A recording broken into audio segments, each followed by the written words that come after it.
పెసరట్టుని ఎవరైనా సరే పెసరపప్పుని రాత్రి నానపోసి ఉదయం పెసరపప్పు రుబ్బుకుని అట్లు వేసుకుంటూ ఉంటారు.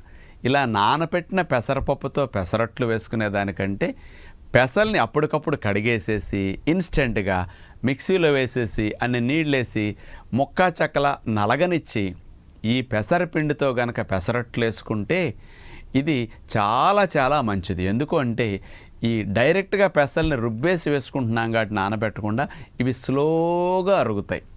చక్కెర మెల్లగా వీటి నుంచి రిలీజ్ అవుతుంది కాబట్టి బ్లడ్లోకి గ్లూకోజ్ స్పీడ్గా వెళ్ళదు. కాబట్టి బరువు పెరగటానికి, షుగర్ పెరగకుండా ఉండటానికి, కొలెస్ట్రాల్ ట్రైగ్లిజరైడ్స్ పెరగకుండా ఉండటానికి, మంచి ప్రోటీన్ ఇవ్వటానికి, మంచి రుచిని ఇవ్వటానికి, ఆయిల్ లేకుండా మరి నెయ్యి లేకుండా మేగడతో ఇన్స్టెంట్ పెసరట్లు ఇట్లా వేసుకుంటే అందరికీ అప్పుడప్పుడు తినాలన్నప్పుడు ఈ పద్ధతి మంచిదని విజ్ఞప్తి.